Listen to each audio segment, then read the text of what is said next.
Boa noite. A ideia hoje aqui é a gente falar um pouco de uma ferramenta que transforma muito assim como a gente faz pesquisa.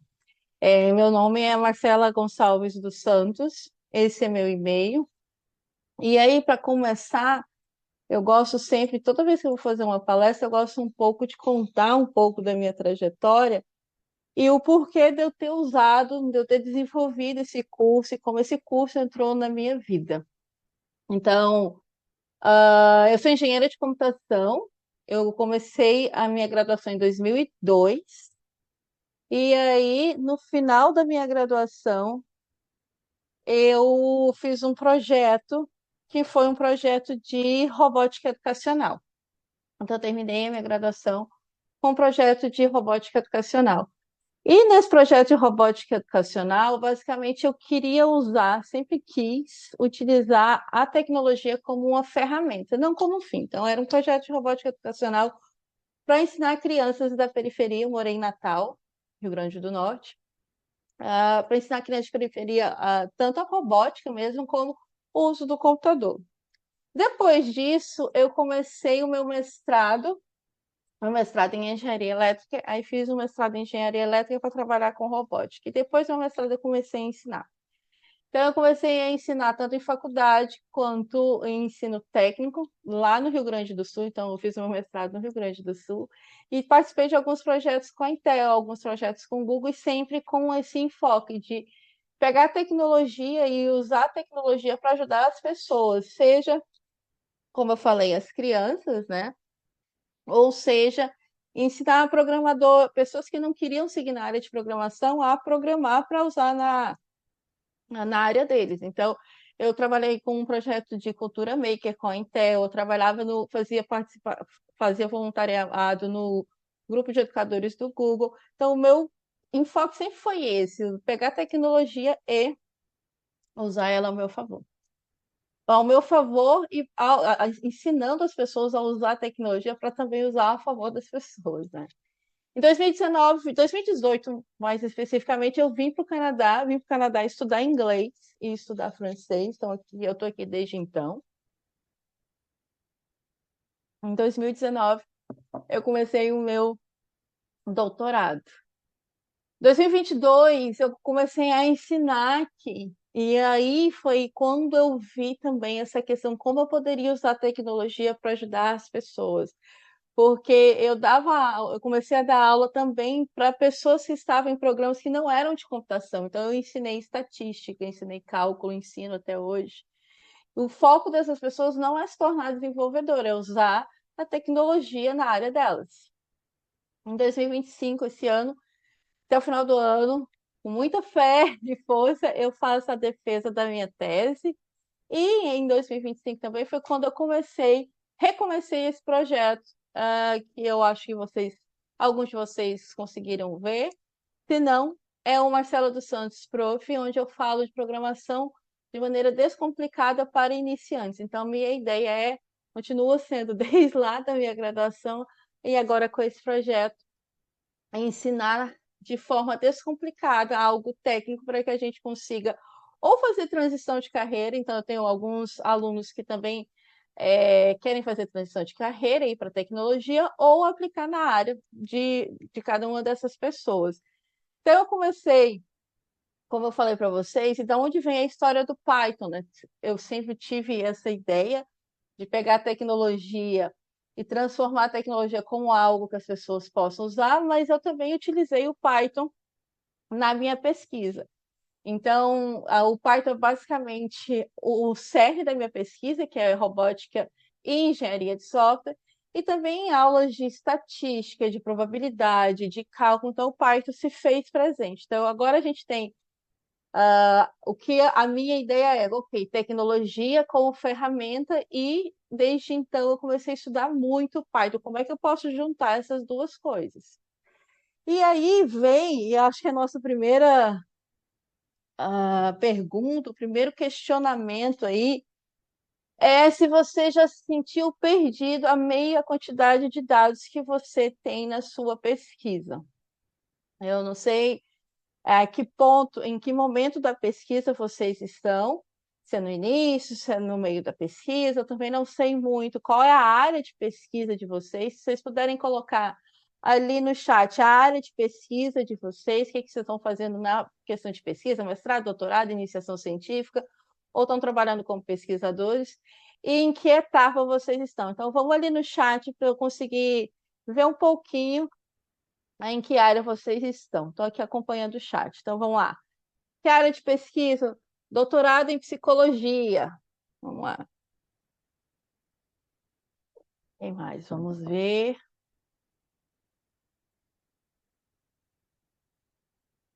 Estou aguardando. Ecologia.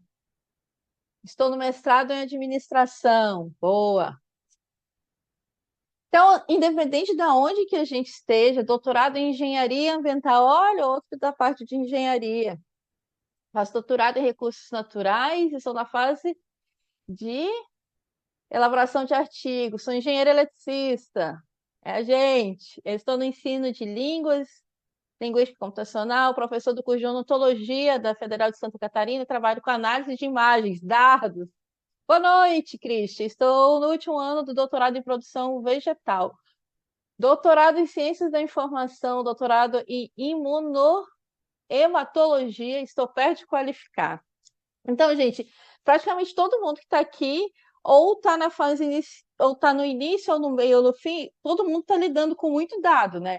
Então, eu tenho dado de pesquisa, eu tenho dado da parte inicial de pesquisa para definir a minha tese, a temida a revisão sistemática da literatura, eu tenho dado de entrevista, eu tenho dado de se alguém está lá trabalhando com a parte de ambiental, tenho dado, posso ter dado de sensores, eu tenho dado também os dados relacionados à imagem, então é uma quantidade gigantesca de dados. E por muitas vezes a gente está trabalhando em equipe, ou com o orientador, né, que é duas pessoas ali, ou com mais pessoas. Então, qual é o protocolo que você está utilizando para lidar com esses dados? Tem que ser muito bem documentado, tem que ser uma coisa que a gente consiga fazer reprodução desses dados. Então, todos esses dados e como a gente lida com esses dados é uma coisa que me fez pensar, ok, eu tenho muito, eu estudei muito Python durante todo esse meu doutorado. Sempre quis fazer uma ferramenta para ajudar as pessoas. Por que que eu não junto essas duas coisas e penso em como usar Python na pesquisa, mas não necessariamente para pessoas que tenham experiência no desenvolvimento. Para pessoas que não tenham experiência em desenvolvimento, que não são programadores, mas que usem dessa forma. Então, o que que a gente vai vendo no workshop de hoje? Como o Python transforma essas bases extensas em sites claros. Então, tem gente que está fazendo qualificação, isso é muito importante quando a gente tem muita informação, ajudar a gente a criar esses insights, a criar, ter essas bases, ter palavras-chave, conseguir criar esses insights. Eu vou fazer uma demonstração prática no Google Colab, na verdade são duas. É uma demonstração que eu vou mostrar um pouco do poderio do Python para vocês e outra que eu gostaria muito, que ainda tiver com o computador aí, conseguisse fazer.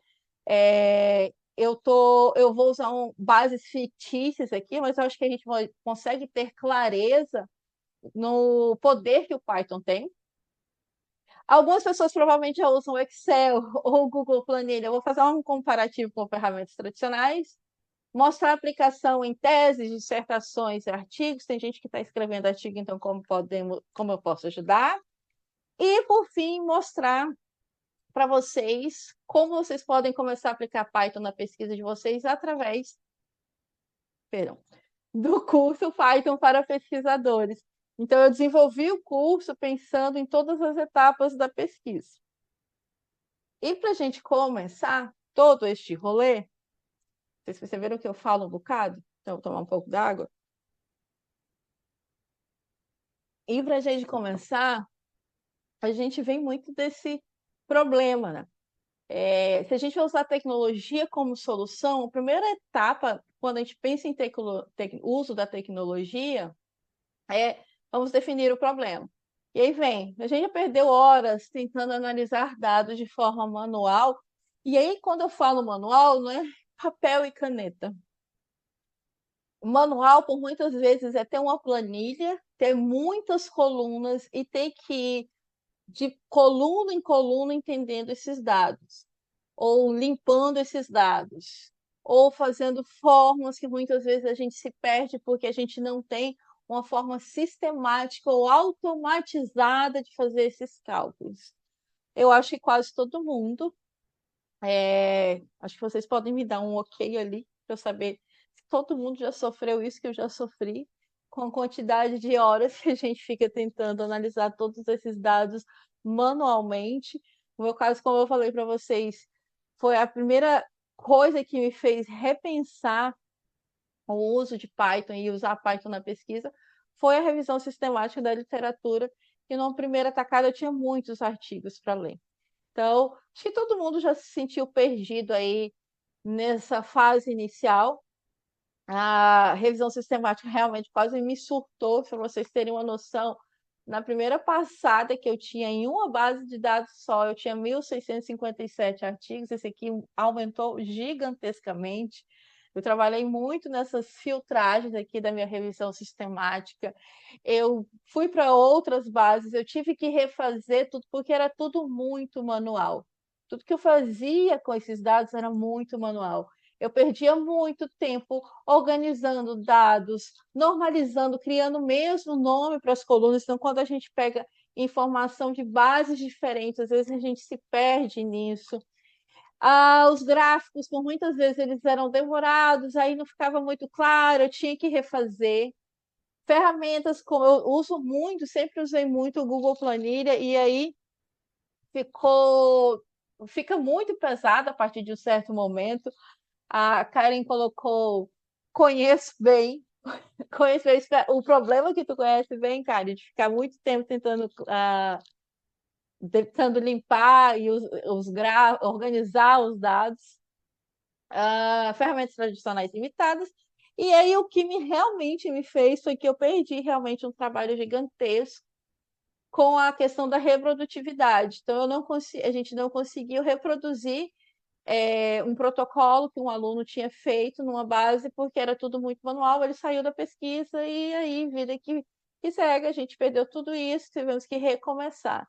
E essa questão da reprodutividade também vem na questão quando a gente vai publicar esses dados com algumas revistas, algumas conferências, enfim.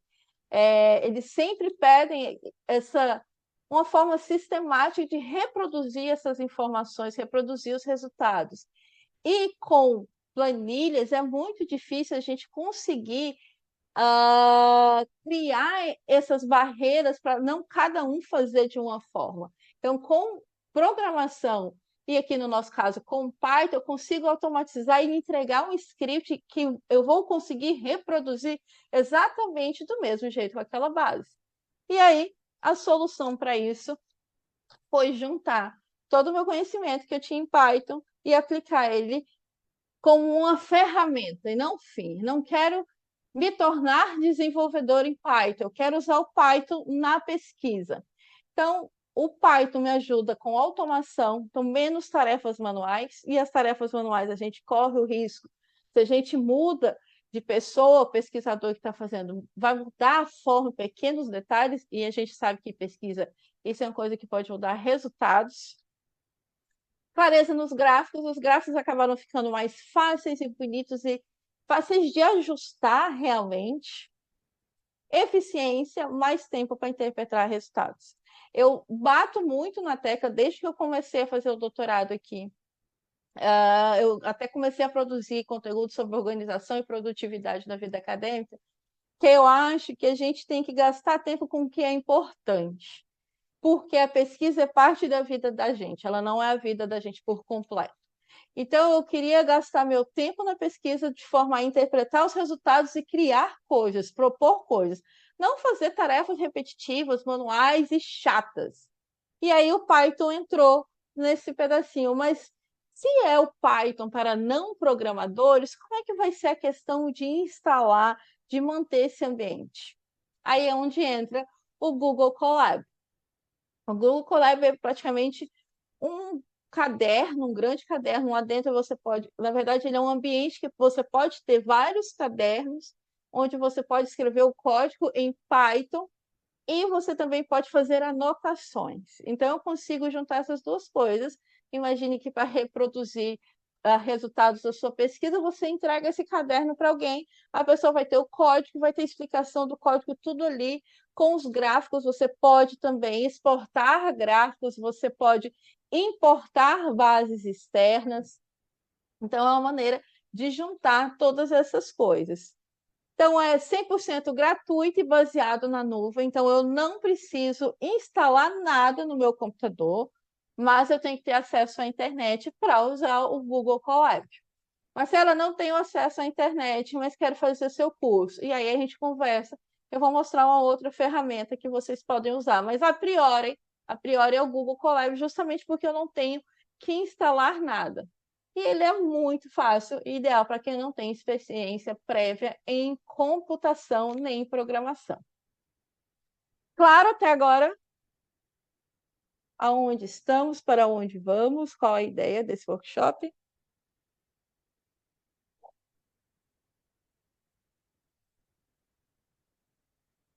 Obrigada, Conceição. Então, essa é a minha ideia para mostrar para vocês, tanto nesse workshop como no curso também. Então, como eu falei, a gente cria um caderno e a gente tem espaços no Google Colab para criar código e para criar texto. Então, eu vou fazer o seguinte agora com vocês. Eu vou tirar aqui meus slides e eu vou abrir o Google Colab aqui. Marcela, como é que eu vou? Qual é o link? Então, eu vou só copiar aqui, ó, e vou colocar aqui no chat para vocês. E a gente vai abrir aqui juntos. Então, me digam se vocês continuam vendo agora o Google Colab na minha tela. Se vocês não criaram, não logaram no Colab antes, o que que vocês vão ver? Eu vou só abrir uma outra janela aqui. Vou entrar no Google Colab também. Ele vai te dar boas-vindas e vocês têm só que aqui, botão direito no topo da tela, vocês só precisam linkar com o seu login do Gmail. Depois de linkar, vai ficar parecido com isso daqui que eu tenho. Eu vou passar essa etapa mais rapidinha, porque eu quero ir para todas as outras duas para mostrar para vocês. Então, basicamente, a gente consegue criar, então, arquivo, um novo notebook, e aí ele vai abrir um novo caderno para a gente. Dentro desse novo caderno, como eu disse para vocês, a gente pode criar código, então tem código aqui e tem texto. Vou escrever um código simples aqui só para mostrar para vocês. Então, estou programando em Python aqui. Se vocês observarem, ele tem uma marcação, eu criei uma célula. E do lado esquerdo dessa célula que eu escrevi um código, eu vou ter o botãozinho para rodar. Então, não fiquem preocupados, essa ainda não é a demonstração que vocês vão codar por aí. Eu só estou mostrando o ambiente. Fiz meu código, eu também posso documentar. Então, eu posso adicionar texto. Eu posso adicionar aqui, ó, Python para pesquisadores. E o legal do texto é que eu consigo formatar. Então, eu coloquei em negrito, vou colocar essa célula aqui para cima. Posso adicionar mais código aqui, então eu posso ter um mais código aqui, vocês vão aprender o que são todos esses códigos. E aí eu posso rodar de novo. Terminei, eu mando esse documento, vou compartilhar com alguém, eu posso mandar esse documento para alguma pessoa. Então, eu posso vir aqui, ó, workshop, exemplos. Eu posso vir em arquivo e eu posso exportar este documento para uma outra pessoa que está fazendo pesquisa comigo. Então, essa é a carinha do nosso Google Colab. Na pasta que eu enviei para vocês, a gente tem ah, alguns arquivos que a gente vai trabalhar. Mas o que é muito importante hoje é que mesmo que você nunca tenha instalado nada na vida, se você abrir o Google Colab e seguir comigo, você vai sair daqui rodando o Python no seu navegador. Então, eu vou para a minha demonstração prática. A primeira demonstração prática vai ser a demonstração prática com os arquivos. E aí, na pastinha que eu mandei para vocês vão ter isso daqui, ó. Artigos científicos fictícios, CSV, então é a minha base de dados. Eu tenho mini artigos CSV, uma outra base de dados.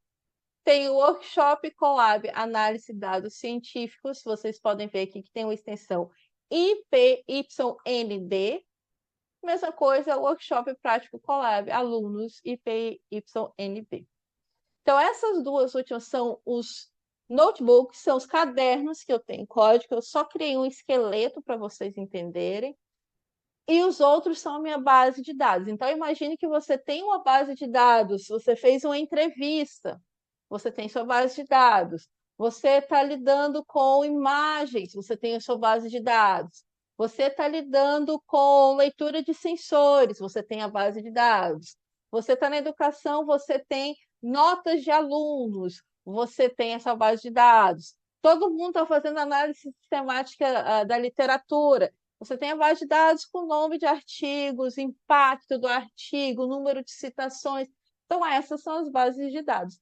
Eu estou usando aqui uma base de dados de artigos científicos para ficar mais claro para todo mundo. Então, o que eu vou fazer?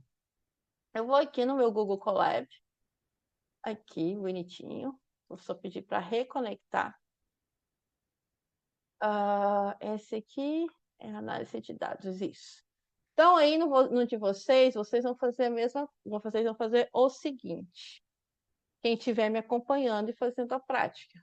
Arquivo, vocês vão abrir um notebook, vai abrir essa janela aqui e vocês vão fazer o upload procurando exatamente o arquivo. Primeiro vai ser esse, análise de dados científicos. Abriu isso daqui, vai aparecer na tela para vocês isso aqui. Workshop Análise de Dados Científicos com Python no Google Colab. Feito isso, eu vou subir a minha base de dados aqui também. Deixa eu só saber direitinho. Tem alguém fazendo comigo? Só para saber se eu paro, não, sim, sim. Ai, que ótimo. Adoro quando tem. Graziela já se perdeu, então vamos de novo. Todo mundo no Google Colab, usem lá a reação. Todo mundo no Google Colab, beleza. Todo mundo baixou os arquivos, beleza. Muito bem. Então, baixou o arquivo, estou no Google Colab, eu vou em arquivo, tem que descompartilhar aquele arquivo que eu mandei para vocês. Ele vem em zip, então tem que descompartilhar. Ele veio em zip, eu descompartilho, eu vou em arquivo, eu vou abrir aquele arquivo que está no meu computador, mas usando os computadores do Google.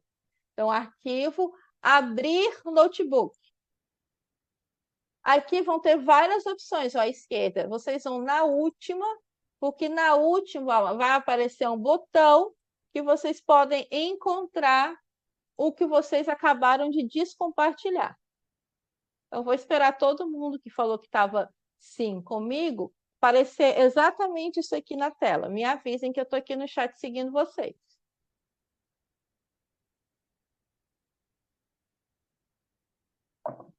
Graziela, pronto? Beleza? Já, beleza. E para vocês compartilharem a tela, só para eu saber se você já é com vergonha porque eu estou aqui esperando ou é de verdade. Acho que está todo mundo, né? Beleza. Está aqui o nosso notebook. Vamos supor que um outro pesquisador trabalhando com vocês te mandou esse notebook aqui com algumas coisas que você precisa fazer. Agora a gente tem que subir a nossa base de dados. Aqui no Google Colab, a gente tem esse botãozinho aqui, ó, para subir. Tá vendo que tem uma setinha assim para cima? Então, essa setinha, quando eu clico, eu consigo subir a minha base de dados. A minha base de dados, neste caso, para esse documento, é artigos científicos fictícios. Então, eu vou clicar, tá tudo naquela pastinha e abrir. Ele vai aparecer aqui, ó. Vamos lá ver se todo mundo está aqui também.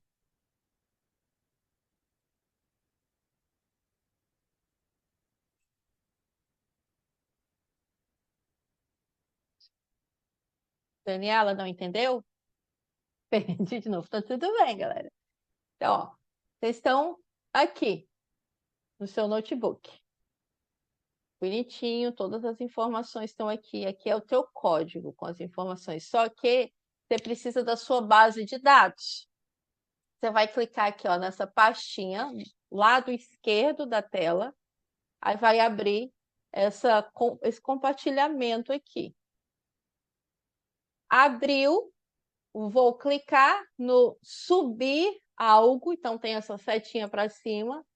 Cliquei, acho a minha base. Que pena que abriu em Excel, porque tem que abrir dentro do Google Colab. Não tem que abrir fora, Lume. Tem que abrir dentro do Colab. Aqui no Colab você vai subir, ó, setinha para cima, não é lá fora. Clicou aqui, aí vai linkar com seu artigo, com a sua base, artigos científicos. De nada, capaz. Graziela conseguiu chegar? Oi? Daniela, tá comigo? Beleza.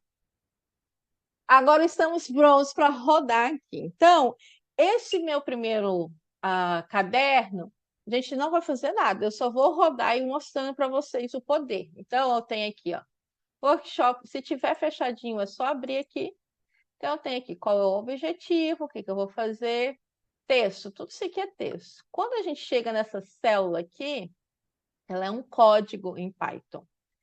Então, durante o curso, a gente vai entender cada uma dessas linhas aqui.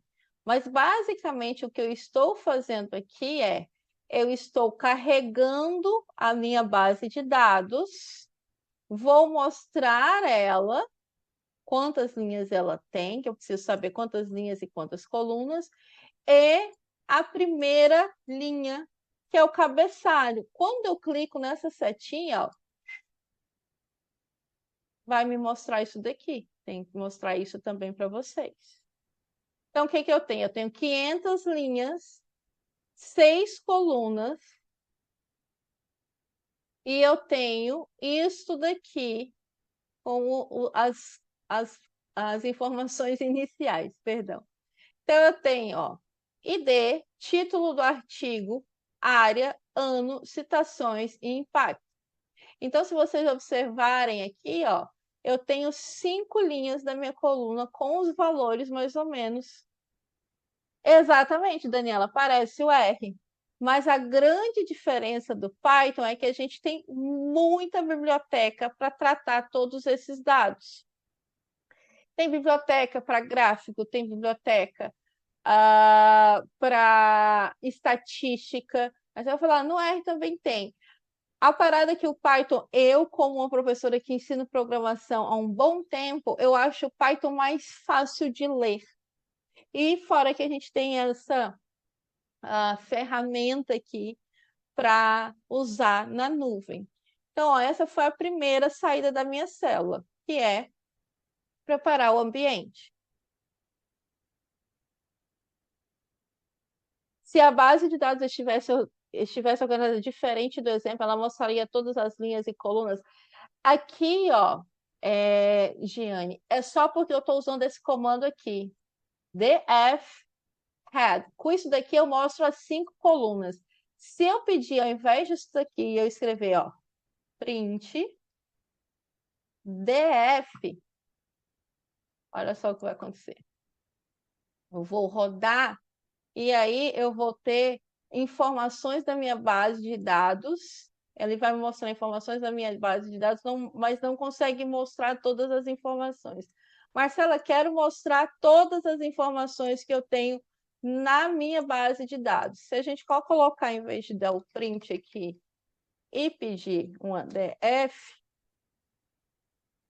ele mostra todas as informações que a gente tem, e aqui a gente pode, ó, converter num data frame que a gente vê em forma de tabela, então eu consigo ver as informações, e aqui ele pode me mostrar, ó, de 100 por 100,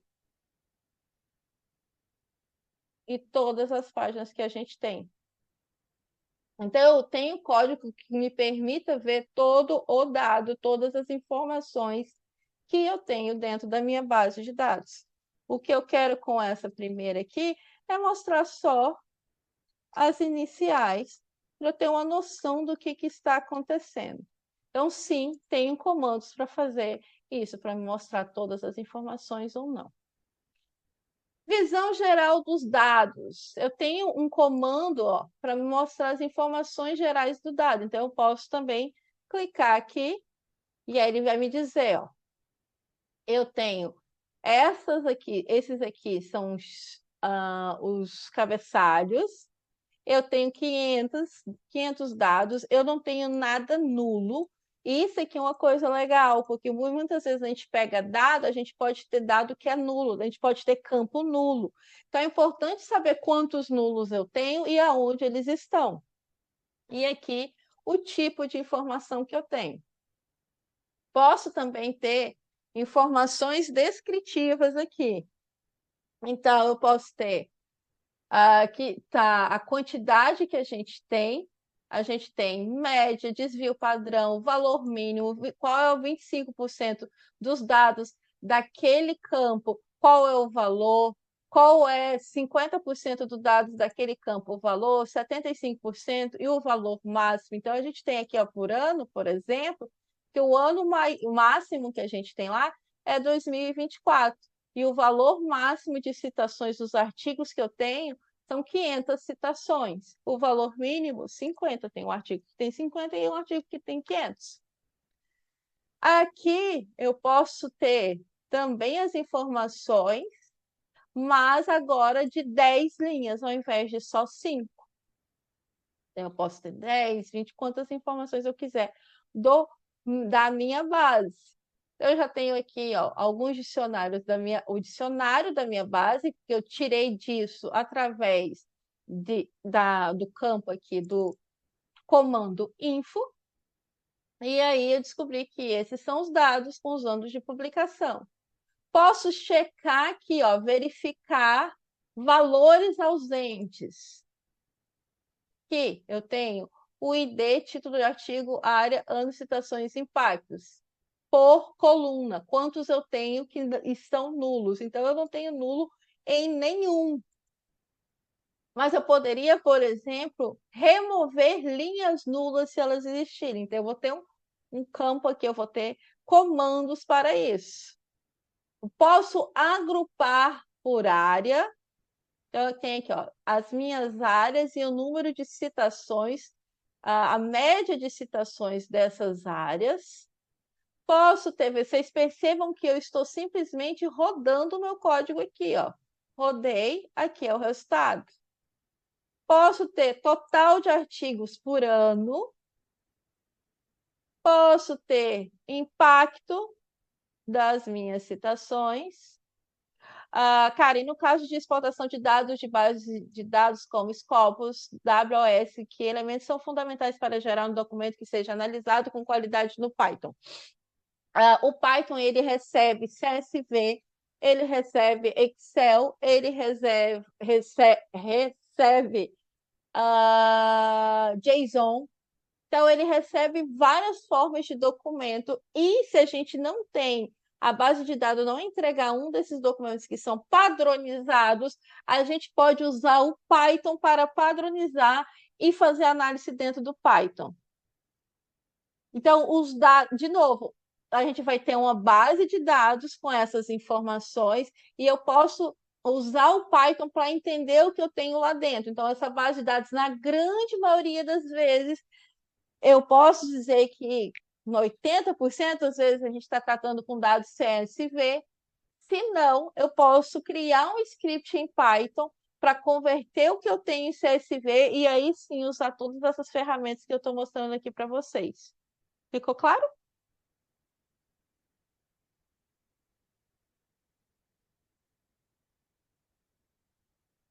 Beleza. Ai, tô adorando que vocês estão perguntando. Eu adoro perguntas. Impacto. Tá, Marcela, tá tudo muito número, número, número, número, número. Como é que eu posso fazer gráfico? Também não é uma coisa difícil. Então, ó, vou gerar o meu gráfico de citações médias por área. Tá aqui. Esse é o código. Então, eu sei, eu conheci a minha base de dados, eu sei que tem um campo de citações. Eu posso fazer exatamente usando as minhas informações. Então, ele pega lá, área é um dos cabeçalhos, citações é um outro, que é da onde que surgiu isso?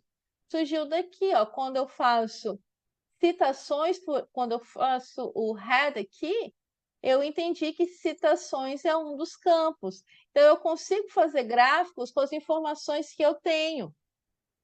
Então, posso fazer gráfico de barras, posso fazer gráfico no formato histograma.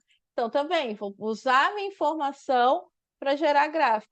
Ah, Marcela, está só uma cor. A gente pode mudar a cor, a gente pode mudar o preenchimento, a gente pode mudar. Aqui a gente está falando em dois eixos. Eu posso fazer gráfico em três eixos. Eu posso fazer de um tudo com os gráficos aqui. Dispersão também posso fazer. Então, está o gráfico de dispersão aqui. Fiz o gráficos dos notebook. Quero salvar. Perceba que eu não tenho nada aqui na minha pastinha. Quero salvar para colocar no meu artigo. Tá aqui, agora eu tenho o PNG do meu histograma. Então, isso aqui é um pequeno pedaço que a gente pode fazer com o Python, com essa base de dados de 500 linhas. Ah, Marcela, mas eu trabalho com uma base de dados de 1 milhão, trabalho com uma base de dados de 800 dados, eu trabalho com uma base de dados de 200 mil. Não tem um limite no Colab. Claro que à medida que a gente vai aumentando o número de dados, as linhas, a gente tem que tomar cuidado e documentar, mas eu não tenho restrição de tamanho de base de dados aqui no Google Colab e nem no Python.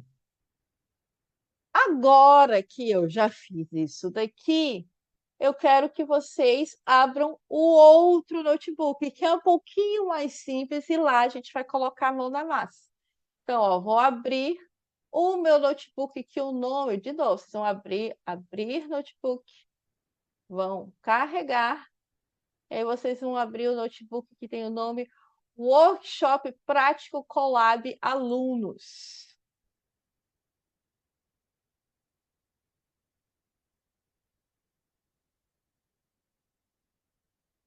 Vou só esperar carregar. Tá aqui. E aí vocês vão carregar aqui, neste daqui, a base de dados mini artigo. Vou dar um OK. Vou só fechar isso aqui. Vou só trazer isso daqui para cá, enquanto vocês carregam. Este daí, para a gente trabalhar. Então, quando conseguirem abrir aquele outro que está em branco, me dê OK, que a gente vai começar a nossa brincadeira aqui.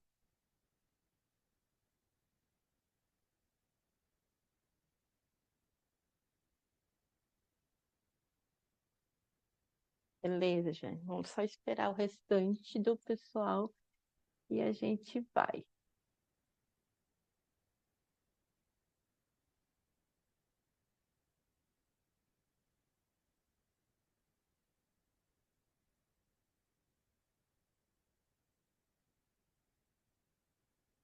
Então, mini artigo, workshop prontinho. Jane me deu OK. Vamos lá.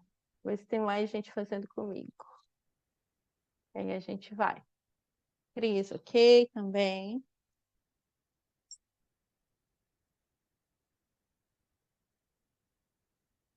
Então, a gente vai agora, basicamente, fazer o que eu fiz anteriormente, mas aí a gente vai fazer, não vai ser só um blá blá blá da professora Marcela. Eu tô só. Beleza. Então, vamos lá. Então, primeira coisa que a gente vai fazer quando a gente está falando de dados e do Google Colab, a gente tem que carregar o dataset que a gente precisa. Ele está aqui, mas eu preciso dizer para o Google que. Beleza. Eu preciso dizer para o Google Colab que a gente vai carregar ele dentro desse documento. Então, ó, aqui é um texto. Então, eu tenho que criar um código. Então, vocês percebam que a minha célula está selecionada, eu só cliquei nela, eu vou só dar um mais do código. Abriu aqui. Start Coding. Agora a gente vai codar. O que que eu vou fazer? Ó? Import pandas as PD e a gente vai import matplotlib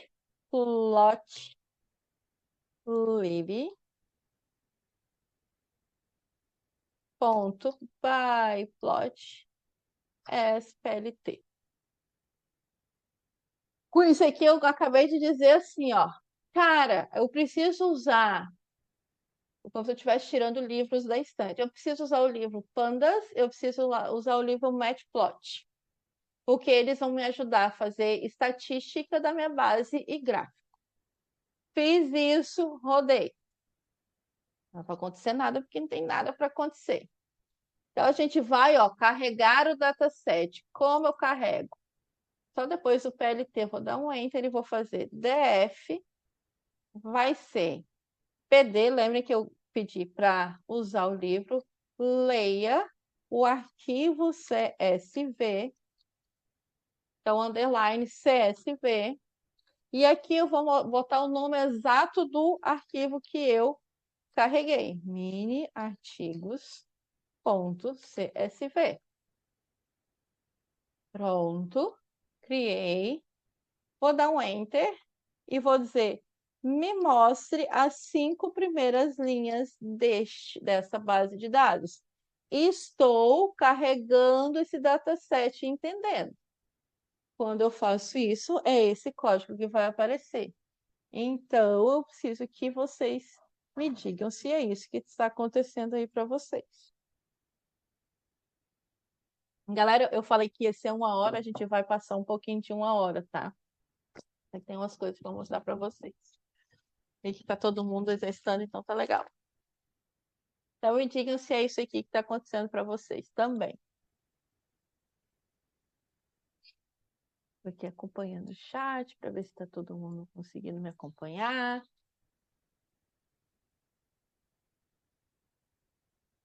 Vamos ver.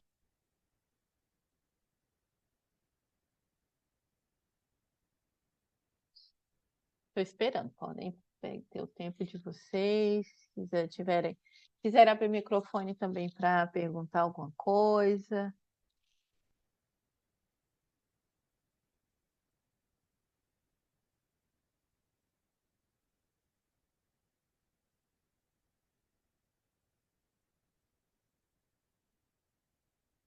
E aí? Todo mundo desistiu? Oi, Opa. Marcela. Oi! É, eu estou fazendo, só que eu já parei no primeiro importe, porque eu não vi como você passou para a segunda linha do segundo importe, e eu dei enter achando que ele fosse criar a segunda linha e ele criou, enfim, Isso. a Você está olhando a minha tela? frase aumentou. Oi? Você está olhando a minha tela? Tô sim. Ó, depois do PD, para escrever o outro import, tá vendo que tá ali o cursor? Eu só dei um Enter e escrevi. Ah, tá, porque eu dei o enter no meu. Ah, agora sim, mas a primeira vez não aconteceu isso, tá? Apareceu uma frase maior, Ah, tá. Mas é só tá porque bom? a gente está na mesma. Célula. Eu quero só adicionar linhas a essa célula. Então, você só precisa escrever isso daqui para conseguir mostrar o seu cabeçalho. Então, tenta aí para a gente ver. Tá bom, Ah, obrigada. Rapaz, estou aqui. Adoro quando vocês perguntam com voz ainda. É um luxo, workshop online, as pessoas abrirem o microfone.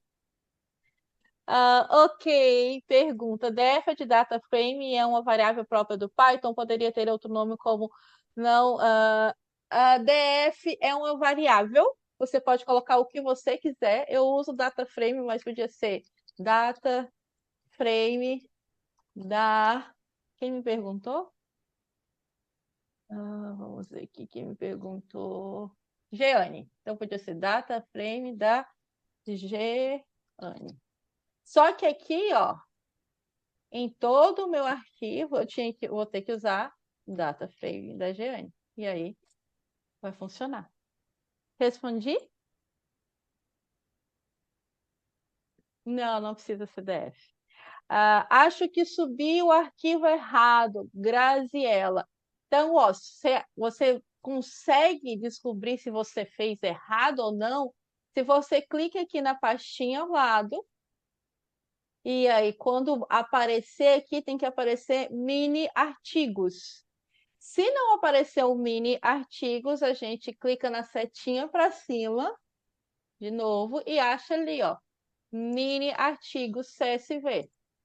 Isso é a mesma coisa que aconteceu com a Daniela. Arquivo não encontrado.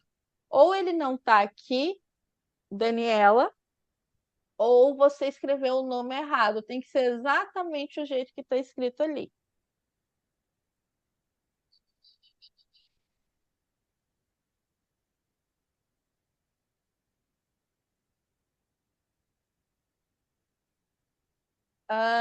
É pd.read underline CSV, Matheus. Não é ponto CSV, é underline CSV. Eu vou colocar o comando aqui para vocês no, na tela, no chat. Aí só muda ali, né, que é data frame, muda para o que você quiser. Eu vou continuar com o meu DF, porque eu gosto de usar DF para data frame e fica mais claro para quem vier usar depois. Então, vamos ver se eu consegui resolver o problema de todo mundo. Então, tem o Matheus, tem a Daniela e a Graziella. Me dei ok aqui para saber se está ocorrendo tudo bem por aí ou não. Podem abrir o microfone também. Foi, né, Matheus? Beleza.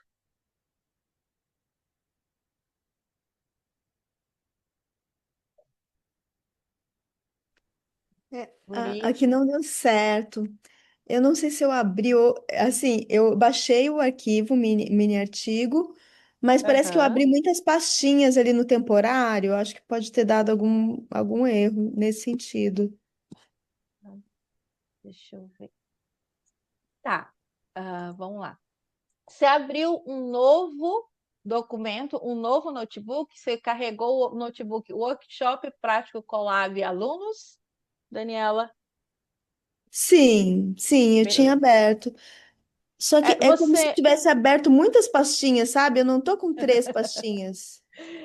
você se importa de compartilhar sua tela com a gente? Não, posso compartilhar. Deixa eu só ver como faz. Ali embaixo tem compartilhar, é um botãozinho verde que fica assim para cima. Deixa eu ver. E aí é bom que a gente, daqui a pouco é dúvida de outras pessoas também e a gente já tira junto. Achou? Com a minha apresentação.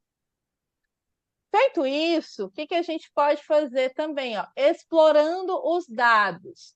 Então, ó, vou clicar na minha célula explorando os dados e vou criar um código. Criei um código. O meu data frame é df.info. Então, abre e fecha. Se eu rodo aqui, eu tenho as informações relacionadas a essa minha base. Então, só lembrando que eu estou usando uma base fictícia aqui, que tem 5 colunas e 20 entradas, mas a gente pode ter isso aqui triplicado, por exemplo.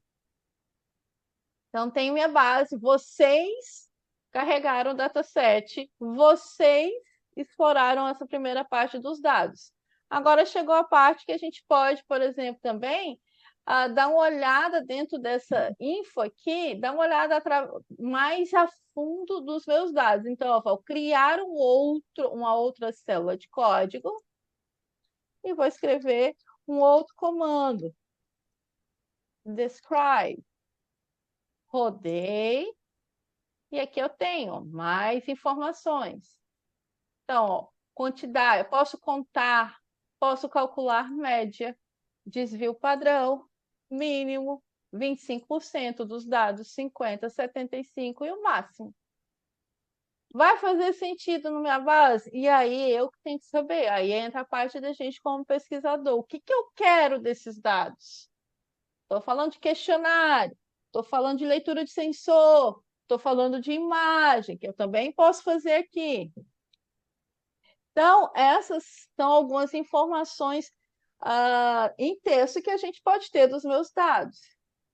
Posso também fazer o que a gente gosta muito para deixar o artigo, para preencher espaço do nosso artigo, são os gráficos. Então, o que eu posso fazer de gráfico? Então, ó, pegue a minha base de dados, DF. Eu quero que você separe por área. Então, a área dentro da minha base de dados está entre aspas simples.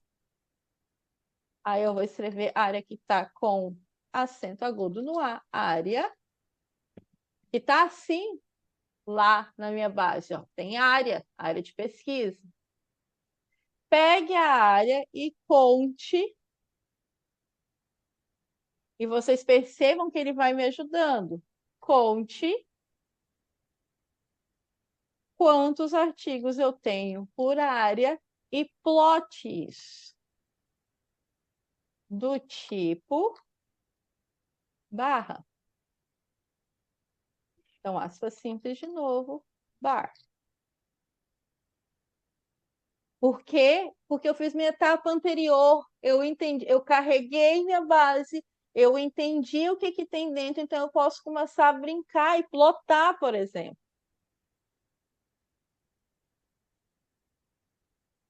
Rodei, tenho agora aqui a minha base. E aqui, galera, a gente pode mudar o título, mudar o label do eixo X, mudar o eixo do eixo Y e fazer o que a gente quiser com o gráfico. A gente fez gráfico de barra, eu posso fazer gráfico de dispersão, histograma, o que for, posso mudar a cor de gráfico. Então, aqui o céu é o limite de acordo com a nossa necessidade nessa base de dados. Então, o que eu preciso que vocês terminem até agora para a gente passar para as próximas coisas dentro desse workshop é todo mundo conseguir pelo menos plotar esse gráfico. Vou ficar muito feliz se vocês plotarem esse gráfico aqui e me mandarem um print screen do gráfico aqui no chat, para ver quantas pessoas vão mandar esse print screen, esse screenshot do gráfico. Vamos ver quem consegue. Marcela? Sou eu, desde 1984. Marcela, desde 1974, por gentileza.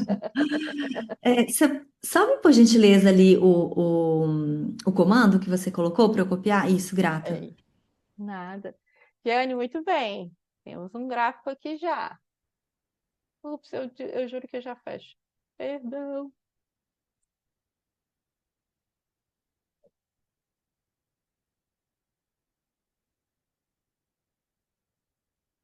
E como a gente descobre o nome dos tipos de gráfico que ele pode plotar? Fazendo um curso comigo. Mentira. A documentação do Python, ela é muito clara. A gente tem os comandos todinhos. E, Jane, eu não vou mentir para você. Tá vendo esse botãozinho aqui, o Gemini? Lado direito. É a IA do Google conectada com o Google Colab. Então, eu posso, ó, o que que eu posso fazer na função? Então, eu posso perguntar. Eu nunca testei em português, tá? Vamos testar aqui. Quais tipos de gráfico o plot tem? Vamos ver.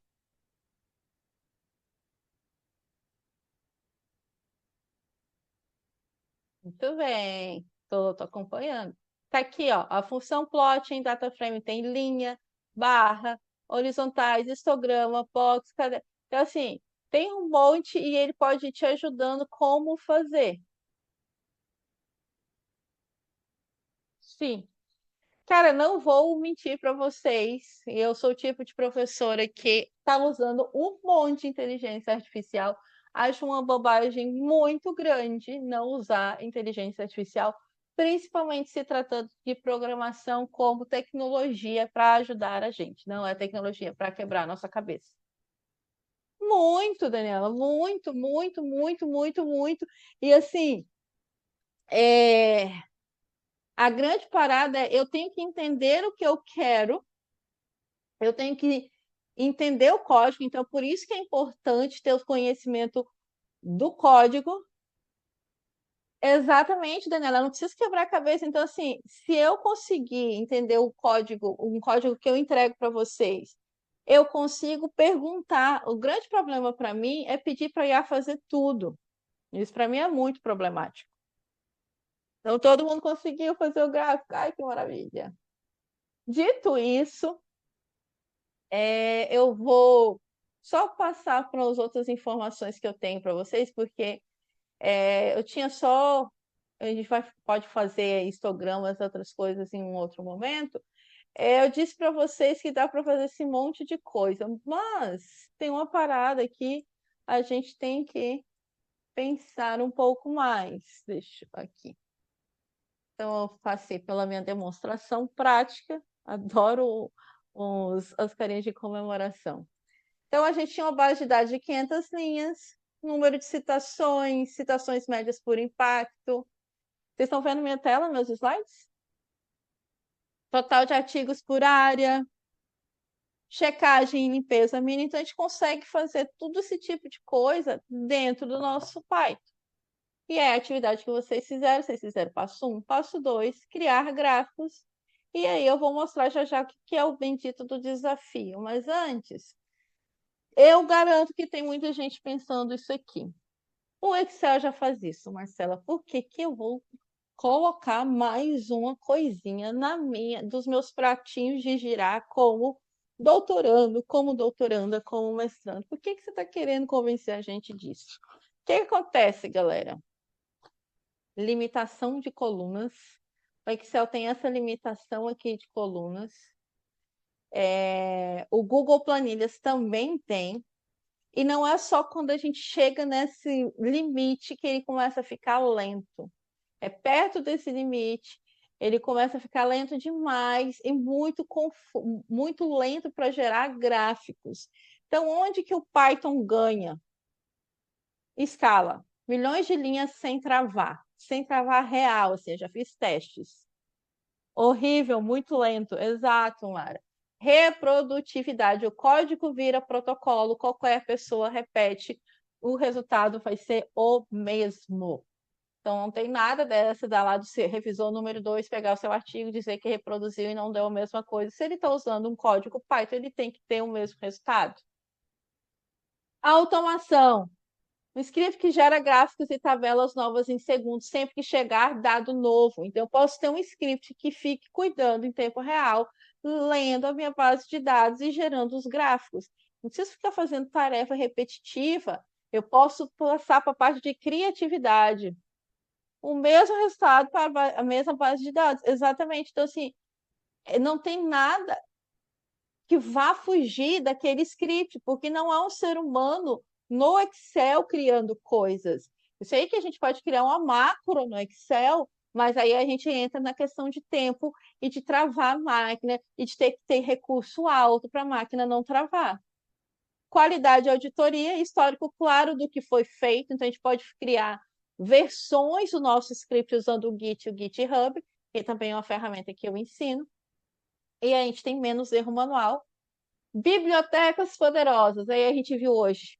As bibliotecas são esses livros que eu falei que a gente usa. Então, tem o Panda, Matplotlib, tem de fazer inteligência artificial, tem para estatística, tem para limpeza, visualização, lidar com imagens, integração, ler arquivos CSV Excel. Eu posso conectar a APIs. APIs são serviços que estão na nuvem. Então, eu posso, por exemplo, usei a última vez, eu fiz um teste com os meus alunos, deles pegarem a temperatura média nas principais cidades ao redor do mundo. E isso existe uma API que tem essa informação e eu posso usar isso como a minha base de dados. E aí eu vou unir isso ao meu pipeline de pesquisa. E tudo é sistemático, tudo não tem jeitinho que alguém vai fazer e a outra pessoa vai fazer de outro jeito. Então, tem uma automatização desse processo. Gratuito, roda no Google Colab, sem instalar nada. E, cara, facilita métodos reprodutíveis em open science. Os notebooks são compartilháveis. Excel, e todas essas coisas aqui, não é porque eu estou falando por conta do meu curso. Todas essas coisas aqui são coisas que eu vivenciei e vivencio no meu dia a dia. Todas essas questões aqui são coisas que aconteceram na minha prática de doutorado e também com os meus alunos. Então, Excel é excelente para começar, mas Python torna seu processo científico confiável, escalável e automático. Algumas aplicações reais do Python em pesquisas científicas. Limpeza e análise de milhares de dados. Então, é muito mais fácil limpar os meus dados usando Python. Criação de gráficos e visualizações. Então, a gente tem gráficos 3D, a gente conseguiu fazer gráficos de dispersão mais coloridos, mais interessantes. E a gente sabe muito bem que pesquisa é uma coisa que diagrama, a parte visual também é muito importante, principalmente quando a gente vai apresentar a pesquisa da gente, explicar a pesquisa da gente. Testes estatísticos e modelagem preditiva, como eu sempre digo, os números não mentem, e aí eu tenho a estatística e modelagem preditiva, bibliotecas específicas em Python para te ajudar com isso. Coleta automática de artigo via as APIs para a gente fazer predição, e aí para a gente pegar esses dados automáticos, e não tenho meus questionários, eu posso pegar esses questionários, criar um script automático e subir tudo direto para o meu notebook e fazer análise desses dados. Classificação e previsão de resultados também. E aí a gente tem modelos para fazer previsão de resultados dentro do Python. Tudo, cada uma dessas coisas aqui são muito factíveis de ser feito em Python. E eu não preciso ser um desenvolvedor para conseguir fazer isso. Então, existe todo um ferramental que me proporciona fazer isso em Python de maneira automática, de maneira sistemática, que pode ser reprodutiva. Além disso, saiu a revisão sistemática da literatura, a análise de dados usando Python, e um dos resultados é o Python tem se tornado uma linguagem essencial em análises científicas. E por quê? Por conta das bibliotecas Panda, NumPy, Matplotlib para tratamento, visualização e manipulação de grandes volumes de dados, seja a área que a gente estiver. Então, o Python ele acabou se tornando esse link da tecnologia com a ciência para fazer uso disso dentro da ciência, e a gente não precisa perder tempo, como um de vocês falou aqui do R, que é uma outra linguagem de programação. Então, aprender Python da pesquisa científica para aplicar na pesquisa científica do zero é a maneira, é o mote do meu curso Python para pesquisadores. Então, eu deixei, aqui eu acho que eu abro um link já, aqui está a página do curso. O que é esse curso? É justamente para quem tem como voltar para o título da revisão, sim, e eu também vou deixar para vocês. Python for Data Analytics, a Systematic Literature Review of Tools, Techniques and Applications. Eu mando o link para você, Mara. Eu mando já o link dessa revisão sistemática aqui. Capaz. O que é o curso? São 6 semanas 2 horas para iniciante. Além disso, a gente tem um grupo no WhatsApp para tirar dúvidas e um plantão ao vivo. Na semana 3 de 30 minutos. A gente vai usar o Google Colab e todas essas bibliotecas. E a gente tem um projeto contínuo. É um projeto para a gente usar uma base de dados para conseguir ir do início da parte de Python essencial, primeira a parte de leitura de informações, limpeza dos meus dados, e aí eu vou tendo por semana a semana alguma tarefa. Python essencial, não sei nada de Python, aqui a gente vai entender. Vou ter limpeza dos meus dados, entendendo os valores que não tem na base, as duplicatas, os tipos, também tem o entregável. Tabelas e gráficos, como eu posso fazer os tipos de gráfico, tenho a parte de estatística e como eu consigo gerar um relatório a partir desse meu notebook. Visualização de nível de artigo, então como eu posso gerar informações que são úteis para os artigos, questão também da estética dos dados e dos gráficos para os meus artigos. E isso aqui que é uma coisa que não é somente para pesquisador, né? Automação leve mais exportação em mini relatório. Como eu posso linkar todas as partes do meu pipeline de pesquisa? Ler, limpar, analisar, plotar e criar criar dados através das minhas tabelas de Excel, organizar todas essas coisas, só que fazer tudo isso de forma automatizada. Então, esse é o curso. Quais são os materiais que estão inclusos? Um guia rápido Python para pesquisadores com comandos, um modelo mini relatórios com exemplo, um checklist para reprodutividade, dados dessa minha base de dados que eu preparei para a gente. Todos esses materiais serão entregues à medida que a gente for andando no curso. E aqui tem as outras informações.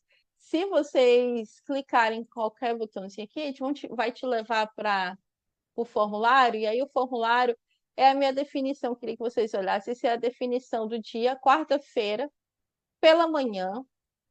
Quem não puder estar presente na quarta-feira, em 24 horas eu disponibilizo o vídeo, do jeito que eu vou disponibilizar o vídeo de hoje para vocês que estão lá no grupo, no WhatsApp.